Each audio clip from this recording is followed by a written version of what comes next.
Let's talk about 3 pain lessons. You've reached Talking with Dr. Terry, 180 Seconds to a Better You, message number 507. First of all, though, let's talk about childhood. When you're born, there are some basic neural circuits built in. Those are the ones needed for survival. The rest have to be learned.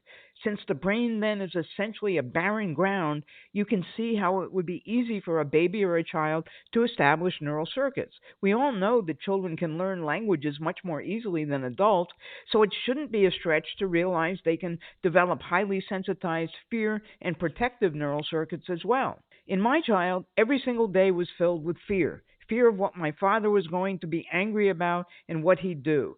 Dinner time was the battlefield. For other kids, being bullied endlessly at school is their battlefield. Others live in poverty and possibly crime areas, and they're targets every day. That's their battlefield. All these children develop strong fear neural circuits. They're highly sensitized to danger or what the brain perceives as danger. These pathways become extremely well established. As they get older, even if they end up out of those situations, pathways are still there. Anytime there's any type of increased stress, from fighting with a loved one to just being under pressure and getting no sleep studying for exams, the propensity for the brain to incorrectly sense danger is there. Any of these symptoms that we've talked about, especially pain, can develop. The brain is just trying to sound an alarm, and it probably will pick an old pathway and pain develops. Here's 3 pain lessons. 1. Not all injuries cause pain.